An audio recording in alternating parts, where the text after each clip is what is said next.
para eles ali. Irmãos, hoje, como é de praxe, né? Segundo domingo de cada mês é a ceia do Senhor, né? O memorial que Deus instituiu para que relembrássemos o sacrifício dele ali na cruz.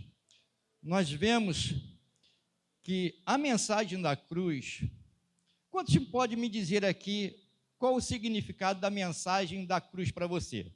Missionária Celeste, qual é cruz? Missionária Rose? Vida, muito bem. Pastor Silvio? Amor. Fabiana? Transformação. Pastor Mateus? Entrega. Veja, são várias definições, mas as mesmas falam sobre a mensagem da cruz.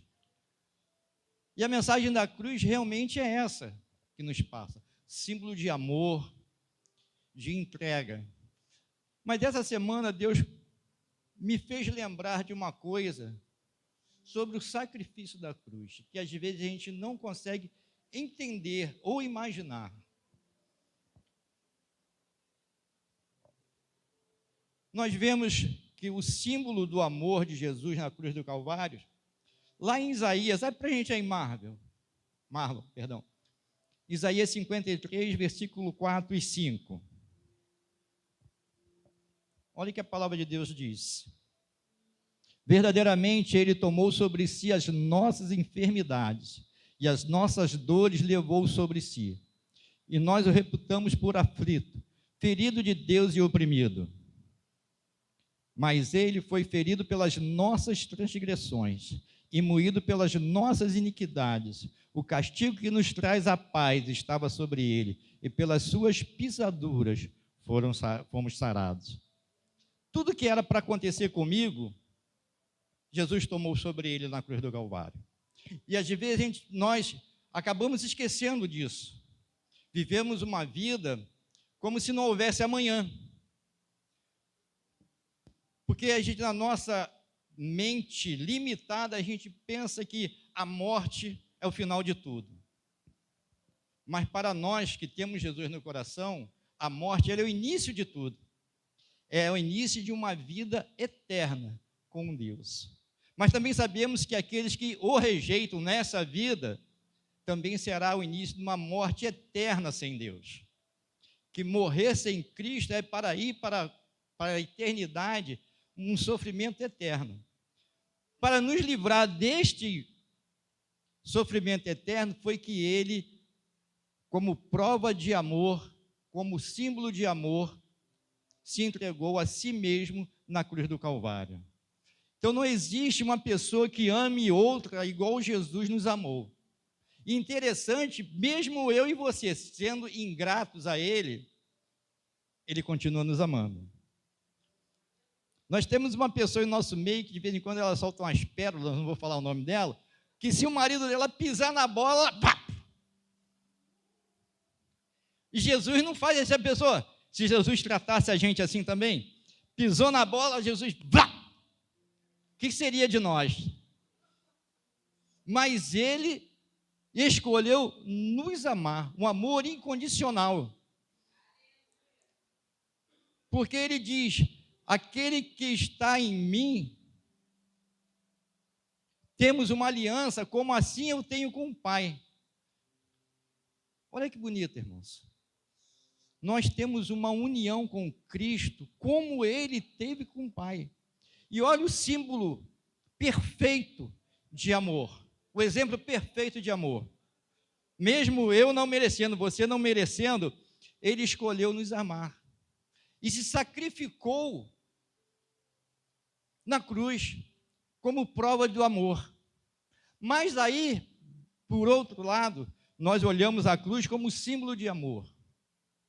Mas também, se a gente olhar por outro ângulo, e a gente, às vezes, algumas pessoas nunca olharam, como eu também nunca olhei até essa semana, e a gente começa a olhar para a cruz, irmãos, e a gente percebe como ingrato nós somos. Pense na cena. Jesus pendurado na cruz, expressando o seu amor. Mas por ele expressar o seu amor por mim, por você, nessa hora acontecia algo que eu parei para meditar, eu falei, meu Deus do céu.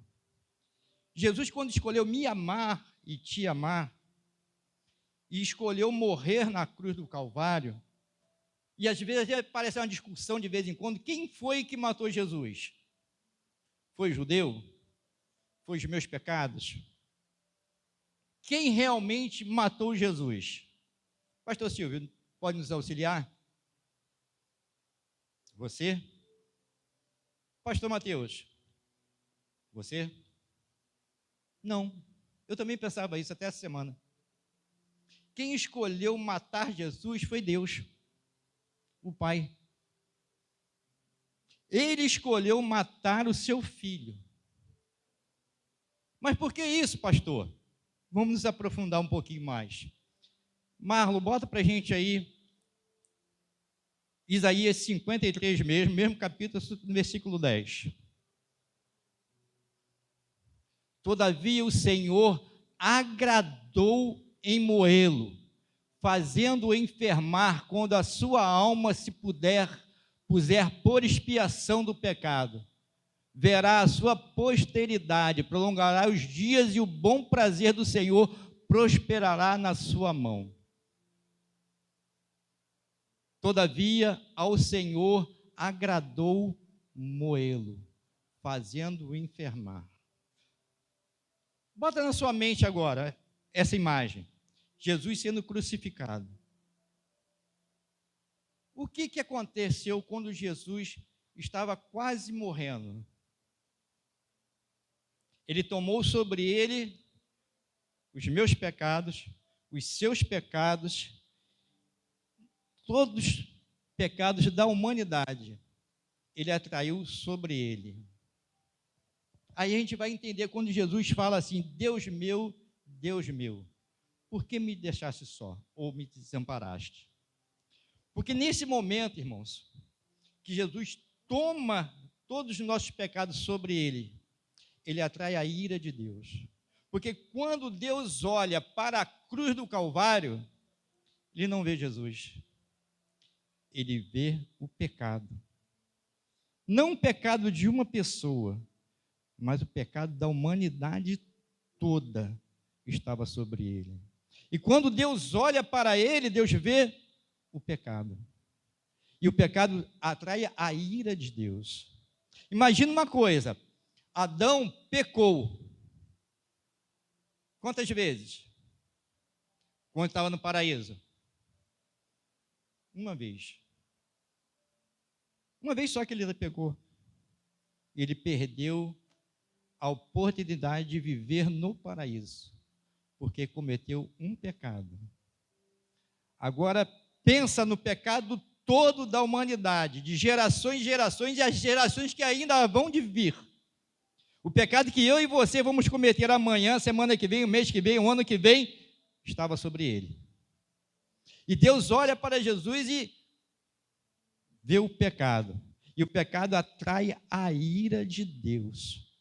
E Deus, imagina você, irmãos, a ira de Deus no formato de um míssil, mas um míssil poderoso, que poderia destruir a terra toda. Mas quando a ira de Deus é lançada sobre o pecado, que ia culminar com toda a humanidade, a barreira que se levanta, o muro intransponível que se levantou. Jesus fala, tudo consumado está. Em tuas mãos entrego o meu espírito. Jesus, nesse momento, se coloca como uma barreira intransponível, que a ira de Deus não pôde chegar. Porque quando a ira de Deus vinha para destruir todos os pecados do mundo, inclusive eu e você não estaríamos aqui hoje, Cristo se coloca no lugar, uma barreira intransponível. E a ira de Deus não alcança a humanidade, por causa do sacrifício dele na cruz. Ele tomou sobre si todos os nossos pecados, todas as nossas doenças, tudo que era para acontecer comigo e contigo, Jesus tomou. Isso foi o maior símbolo de amor e de ira divina. Mas às vezes nós não conseguimos entender o amor de Deus. O amor de Deus não está alicerçado em troca de favores. Você às vezes faz uma troca de favores com o teu marido, com a tua esposa, com seus filhos, dizendo que ama. Se você me dá um beijinho, eu te dou outro beijinho. Se você fizer isso por mim, eu faço isso por você. Mas é baseado numa troca. Mas o amor de Deus, de Jesus comigo e para contigo, é em relacionamento. E é aí que eu quero entrar na mensagem propriamente dita. Relacionamento com Deus, relacionamento com Jesus Cristo. A nossa diaconisa Angélica já falou isso aqui na última pregação dela, sobre relacionamento. E eu já estava, e Deus foi aflorando a coisa, e eu quero falar com você sobre isso mais um pouco, sobre relacionamento com Deus. Às vezes nós pensamos que temos relacionamento com Deus, mas a partir de hoje você vai refletir se o seu relacionamento é relacionamento de verdade. Mas lá para a gente aí, João 15, do verso 2 ao 7.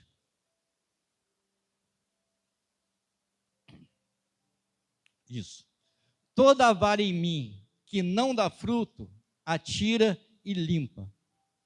Toda aquela que dá fruto, toda vara em mim que não dá fruto, atira. E limpa toda aquela que dá fruto, para que dê mais frutos. Vós já estáis limpos pela palavra que vos tenho falado. Estais em mim e eu em vós. Como a vara de si mesmo não pode dar fruto, se não estiver na videira, assim também vós, se não estiveres em mim. Eu sou a videira, vós as varas. Quem está em mim e eu nele, este dá muito fruto, porque sem mim nada podereis fazer.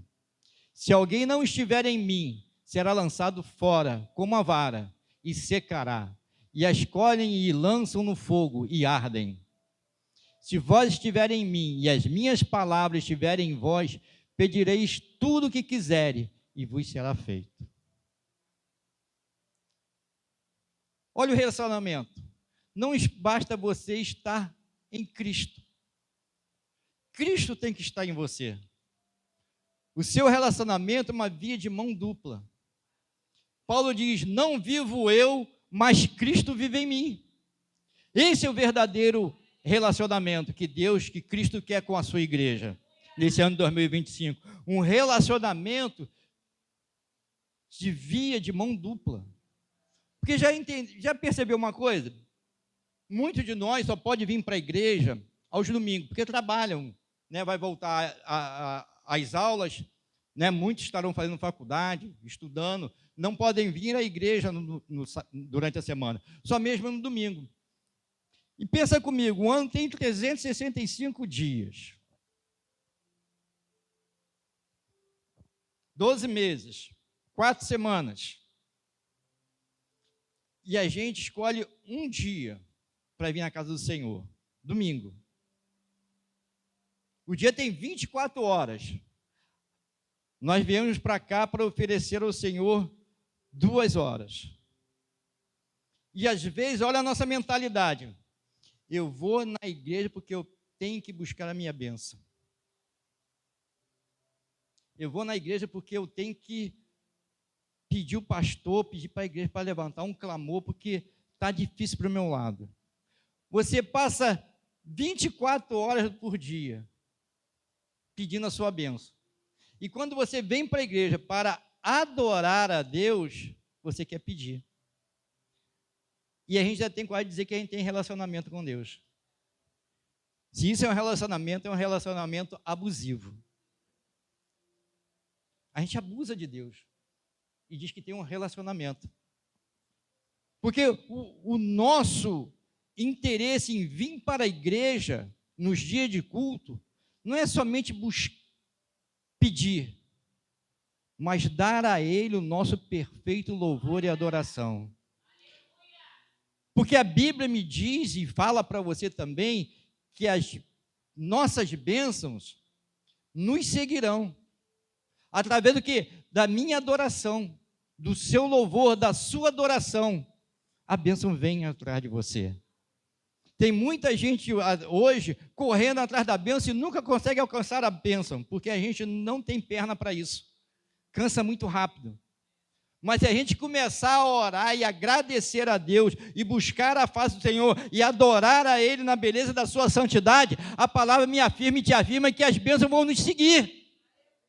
Então, esse ano de 2025, nós temos que procurar ter um relacionamento saudável com Cristo. E olha que interessante, quando você começa a se aprofundar nisso, Deus te leva para outro nível. Quer ver uma coisa? O nosso nível de relacionamento, às vezes nós confundimos o que é função e relacionamento. Às vezes nós exercemos uma função na igreja e pensamos que temos relacionamento. Pastor, o que é isso? Te explico.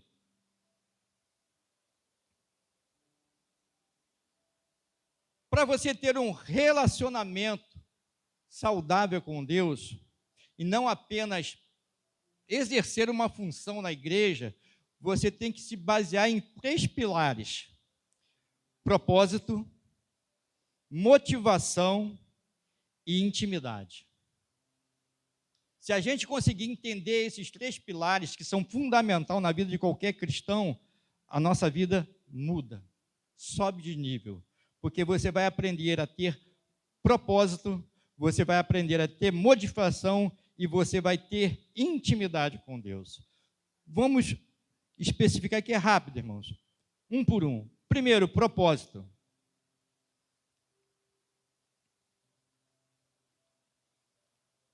Você exerce uma função na igreja. Vamos tirar os músicos aqui. Eu quero ser o mais profissional possível. Eu vou estudar, que eu vou tocar, não vou errar uma nota. Vou tocar com excelência. Vou exercer minha função na igreja como nunca. Isso não te traz relacionamento com Deus. Agora, quando você pega o seu instrumento e começa a se consagrar a Ele, e dizer: Senhor, através do meu louvor, quando eu estiver tocando a bateria, ou o baixo, ou a guitarra, ou cantando, eu quero que a tua igreja sinta a tua presença. Que eu seja instrumento usado por ti para elevar o nível espiritual da igreja, para que a igreja possa sentir a tua presença. Isso é intimidade com Deus. Você não toca apenas por tocar, mas você deseja uma intimidade tão com Ele, porque quando você está tocando, a presença de Deus é notória no meio da igreja. Quando o ministério de louvor está ministrando sobre a igreja se alegra, sente a presença, porque eu não estou aqui para mostrar que eu canto tenor, baixo, barítono e sei lá quantas outras tem, mas eu estou apresentando o que tem de melhor dentro de mim para louvar o Senhor. Isso é intimidade, não é função. A sua função não é cantar, a sua função é elevar a igreja à adoração, a sentir a presença de Deus. Aleluia. Davi, quando queria, aleluia, trazer a presença de Deus, ele chamava os músicos para tocar ao Senhor. Eles se consagravam ao Senhor, e o louvor subia. E olha, a intimidade de Davi era tanta, que quando Saul estava lá cheio de neura, pirando na batatinha, quem lembrava logo? Pensava: ops, traz Davi para tocar. E quando Davi começava a tocar, diz a palavra do Senhor que Saul se acalmava, porque a presença era real naquele lugar. como hoje, a presença de Deus é real neste lugar. Aleluia. Se você adorar a Deus, se você abrir o seu coração e deixar, aleluia, que o seu propósito seja adorar a Deus, porque aí você vai criar um relacionamento, uma conexão pessoal com Deus. Às vezes nós queremos uma conexão geral, todo mundo junto, uma conexão com Deus. É possível? É. Mas eu não posso querer que o Anderson se conecte com Deus para que eu possa me conectar com Deus. Eu tenho que me conectar com Deus para que o Anderson também se conecte com Deus. Nós sempre queremos esperar pelo outro, não por nós mesmos. Não, o pastor tem que trazer uma palavra avivada, que aí eu vou pular, eu vou gritar, eu vou glorificar. Não, começa a glorificar. Pastor, não estou sentindo nada. Não precisa sentir para glorificar. Glorifique para sentir. O problema é que às vezes a gente quer sentir para glorificar. Estamos errados. Nós temos que glorificar para sentir. Quer atrair a presença de Deus? Começa a glorificar a Ele nessa noite. Aleluia. Que você vai ver que o ambiente muda. Aleluia. A essência do culto muda, porque você decidiu ser um adorador. Não venha para a igreja com o piricinho na mão, dizendo: Senhor, se você me der, eu vou adorar. Se você não me dar minha bênção, eu não vou adorar. Sabe o que vai acontecer? Você vai ficar sem sua bênção, e Deus não vai deixar de ser adorado. Agora, se você entender que você tem que adorar, independente da situação que você esteja passando, Deus começa a operar na tua vida, Deus começa a resolver os problemas, Deus começa a abrir as portas, aleluia, porque você escolheu, de uma maneira inteligente até, adorar a Deus, para você ter essa conexão com Deus. O segundo, a motivação. A função, ela nos impulsiona por obrigação. Você se sente obrigado a fazer qualquer coisa na igreja. Eu não queria, não, mas o pastor está mandando, eu vou fazer, porque eu sou obediente. Não está errado, mas não está certo.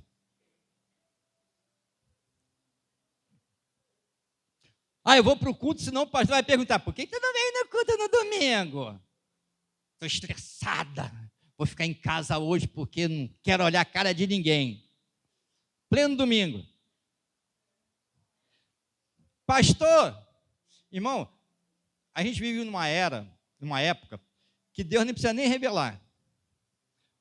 É só você abrir o Facebook, Instagram, as coisas da vida aí, que já revela.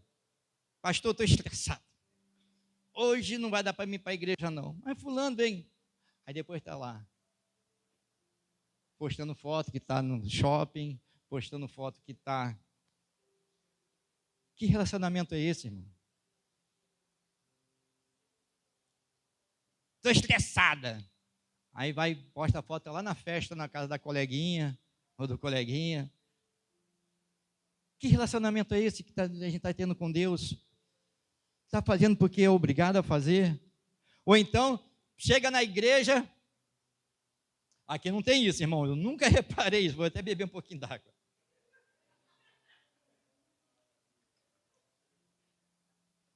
Vem para a igreja: irmã Celeste, está passando. Passou do portão, mas... Que foi, irmã? Tá bom, não. A luta está de macho. O exame deu errado.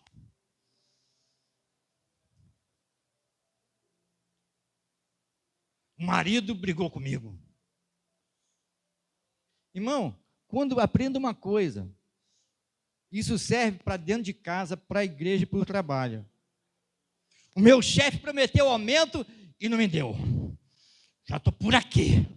Aí vem para a igreja nesse espírito. Aprenda uma coisa, irmão. Os problemas da tua casa, eles podem ser só lembrados aqui dentro para você orar. mas não para influenciar o teu culto. Os problemas do seu trabalho não podem influenciar o teu relacionamento dentro de casa e nem na igreja. Nós temos que aprender a separar os problemas do trabalho, os problemas de dentro de casa conjugais e a igreja. Se você fizer a miscelânea de tudo, você acaba sendo uma pessoa infeliz, porque você não sabe administrar os seus problemas. Eu lembro de uma ocasião, não sei por que veio agora a memória, sobre a minha mãe. Uma certa ocasião, eu estava em casa, acho que nem era casado ainda. Aí chegou a menina lá em casa com a foto.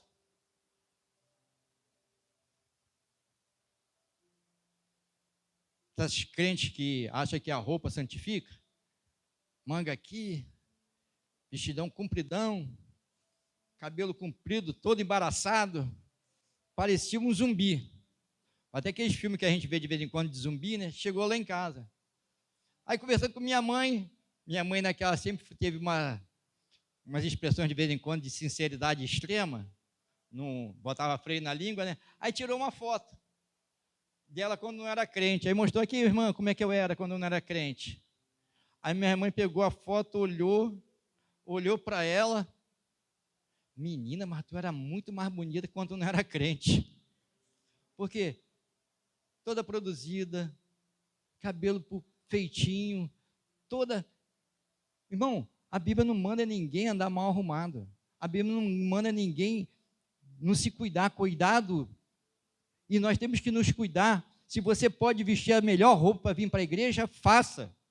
Se você pode usar ouro, se bem que agora é difícil, né? Porque rouba. Mas se você vai vir de Uber, vai vir de casa, se você puder usar ouro para vir para a igreja, venha, irmão.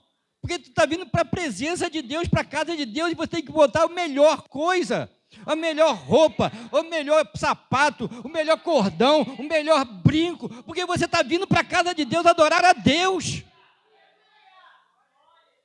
Não quer se mostrar como aquela falsa santidade que a gente sabe que não é. Eu tenho até calafrio quando vejo assim, muito santo que vem assim, eu falei, meu Deus do céu, isso aí é... Porque logo daqui a pouco, tu vê que a pessoa desmorona. Porque não tem um relacionamento com Deus saudável. Nós temos que ter um relacionamento com Deus e saber que a nossa motivação, aleluia, o nosso relacionamento, ele é motivado por amor e paixão.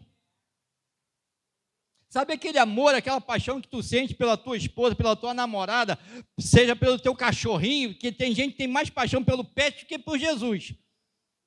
Que o pet ficou doente, ele pega lá... E outra coisa, irmão, para com isso se você faz isso. Ah, eu sou mãe de pet. Eu sou pai de pet. Não, você não é mãe de pet, você não é pai de pet, não. É um bicho, é um animal. Às vezes você dá mais amor e carinho para um animal do que para uma criança. Pastor, mas eu não tenho criança em casa. Olha, meu irmão, só você descer lá na salinha que tu vai ver tanta criança que está querendo um carinho teu. Quer adotar? Adota uma criança da igreja. Dá presente. Dia das crianças você vai lá dar um presente. Aleluia. Natal você dá um presente. No aniversário você dá um presente. Adota uma criança. Seja feliz, seja mãe na fé, seja pai na fé de uma criança.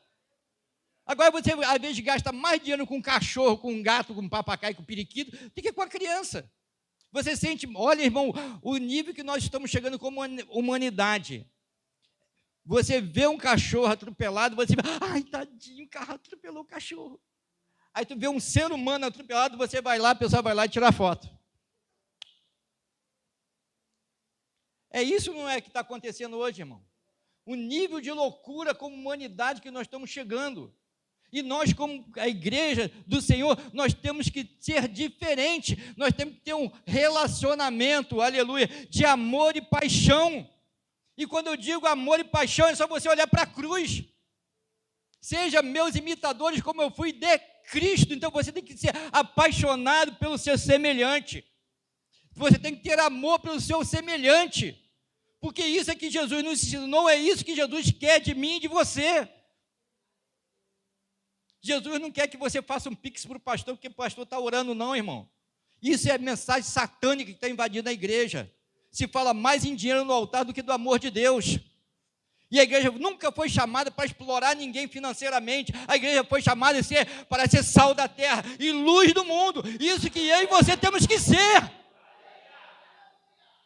Então, se você segue alguém que fica sempre pedindo, parece um bolso furado, que nunca exclua, irmãos. Está na hora da gente selecionar quem deve andar com a gente, a quem nós temos que ouvir.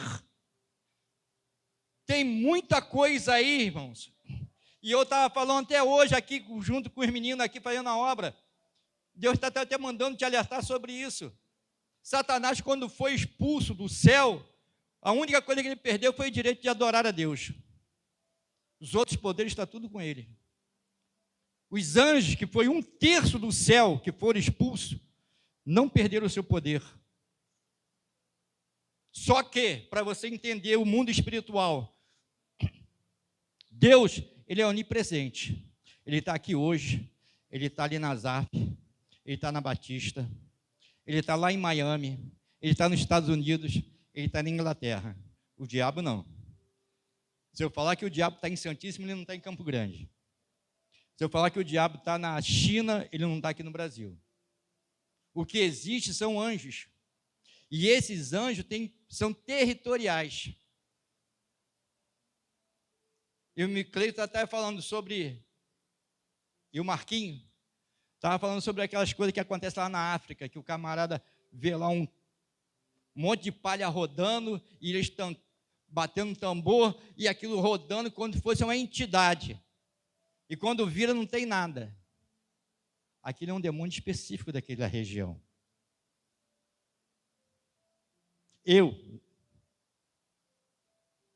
Eu falando, não é Bíblia não, tá, irmãos? Se você olhar lá para Jerusalém, palestino matando cristão, cristão matando palestino, muçulmano, é aquela coisa danada. Eu acho que o diabo está lá. Porque se você olhar para a Bíblia, tudo vai acontecer naquela terra. Não tem ouro, não tem petróleo, não tem nada, é só areia. Por que tanta ânsia para aquele lugarzinho, pela Jerusalém? Porque sabe que se vai a palavra de Deus vai se cumprir lá.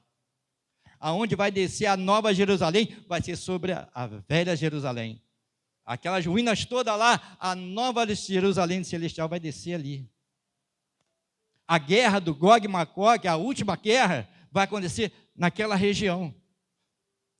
E o diabo, sabendo disso, porque o diabo conhece a Bíblia melhor do que eu, do que você, e ele já está preparando seus liderados justamente para essa batalha. Porque ele, na cabeça dele, ele acha que quanto mais gente ele alistar no seu exército, ele tem a possibilidade de ganhar a guerra. Mas a guerra já está perdida, porque a vitória é do Cordeiro de Deus. Aleluia. Então eu te aconselho, irmão, a ter a motivação certa, ter amor, ter paixão em fazer a obra de Deus. Se você vir para ajudar a pintar uma parede, você vem com amor, com paixão. Se você vai tocar, você vem com amor e com paixão. Faça arder no seu coração o desejo de estar na casa do Senhor. Quando você vir para o culto à noite, venha com paixão, com motivação, aleluia, para chegar aqui e cantar com amor. Oferecer a Deus seu melhor louvor, como se não houvesse amanhã. Eu garanto que um dia você acerta, porque um dia vai ser o último dia da tua vida. Já pensou amanhã de manhã? Pastora Simone botar no grupo: ih, irmão, fiquei viúva. O bom velhinho infartou. Meu sonho de consumo, tá, irmãos? Quero morrer dormindo. Não sei se Deus vai atender isso, mas morreu. Porque um dia vai ser o último dia da nossa vida. Um dia você vai sair para trabalhar e não vai voltar mais. Um dia eu vou sair para trabalhar e não volto mais. Um dia eu vou deitar para dormir e não acordo mais. Igual você também, vai chegar o seu dia. Vai cantar a sua senha, como Cláudio Duarte sempre fala. Um dia canta a tua senha. E a gente tem que estar pronto para subir, irmãos. E nosso relacionamento com Ele tem que ser ao ponto de ter amor e paixão por Ele e escutar: vinde bendito do meu Pai. Aleluia, possuir por herança o que eu tenho preparado para você desde a fundação do mundo. Aleluia, Deus não te prometeu vida boa nesta terra, Ele te prometeu vida eterna lá na glória, com Ele. Aleluia. Terceiro e último, intimidade. O relacionamento proporciona intimidade e proximidade com Deus. Quando você mais aprende a ter um relacionamento saudável com Deus, aleluia, mais intimidade você tem com Ele, mais proximidade você tem com Ele. O que eu quero dizer com proximidade? Pastor Reginaldo vai fazer um check-up anual. Chega lá, e pastor, teu PSA está muito alto. Suspeita de câncer. Esse só, estou dizendo, não começa da glória não, irmão, só conjecturando. Suspeita de câncer. Glória a Deus. Deus está no negócio. Se Ele fizer, se Ele me curar, Ele é Deus. Se Ele não me curar, continua sendo Deus. Se Ele me curar, eu vou viver mais uns anos nessa terra. Se Ele não me curar, eu vou viver a eternidade na glória com Ele. Aleluia! Isso, irmão, é relacionamento saudável com Cristo, com Deus, é proximidade com Deus. Não importa onde eu esteja, se nessa terra ou na glória, mas eu quero estar a cada dia mais próximo de Deus. E essa proximidade com Ele vai fazer as outras pessoas olhar para mim, para você e falar assim: olha, Adriele, eu vejo em você algo diferente. Eu vejo o brilho do Espírito Santo de Deus. Quanta gente deixando de brilhar nesse mundo, irmãos. Antigamente, quando a gente andava pela rua, a pessoa olhava para a gente e falava: tu é crente, eu vejo em você. Você chegava no material de construção, eu queria comprar um material para minha casa lá, mas não tenho dinheiro não. Final do mês eu venho aqui e acerto contigo. Não, pode levar, porque eu já trabalhei em material de construção. Não, pode levar, tu é crente. Eu sei que vocês têm palavra, você vai vir aqui e vai pagar. Agora, irmão, se você chegar em qualquer comércio e a pessoa desconfiar que você é crente, nem cheque teu, nem nada, que é, só vende se for no dinheiro ou no Pix. Antigamente você ia no armazém, os mais novos nem sabem disso, né? Ia no armazém, fazia a compra do mês, o cara do armazém anotava lá, 2 quilos de arroz, 1 de feijão, o caderninho dele lá. Aí no final do mês o cliente ia lá e pum, pagava. Hoje, o cliente, se der mole para ele, faz uma continha aqui, não paga. Vai na outra conta lá, na outra venda, compra, não paga. Vai na outra, não paga. Tem irmã aqui que trabalha com boticário, outras coisas aí. Vai perguntar quantos crentes tem que estar devendo, que não paga. Cadê o relacionamento? Nem o dízimo da igreja, o pessoal quer dar mais, porque o pastor rouba o dinheiro da igreja. Cuidado, pastor, se eu tivesse... Bebi uma água.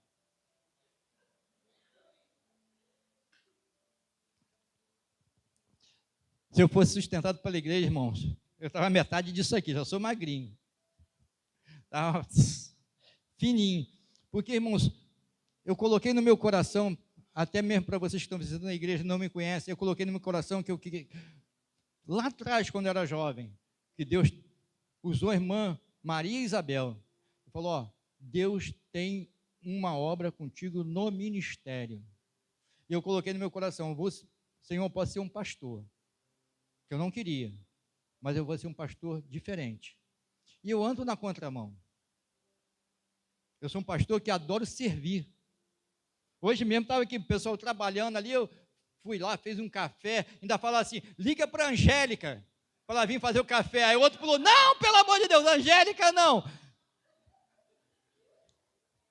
Não, então deixa, que eu vou fazer o café. Aí fui lá, botei água, fiz o café, fui ali, comprei pão, comprei mortadela, fiz a mesa de café da manhã aqui, o pessoal, porque eu adoro servir, irmãos. Pastor, grave bem isso que eu estou te falando, pastor não foi feito para ser servido, pastor foi feito para servir. Eu tenho que servir ao rebanho. Esse é o propósito, verdadeiro propósito de um pastor, servir, como Jesus serviu. Já viu Jesus ser servido? Jesus servia. Jesus fazia acontecer. Jesus alimentava, Jesus dava pão. E olha bem o ensinamento de Jesus, quase sempre acabava na mesa, comendo e bebendo.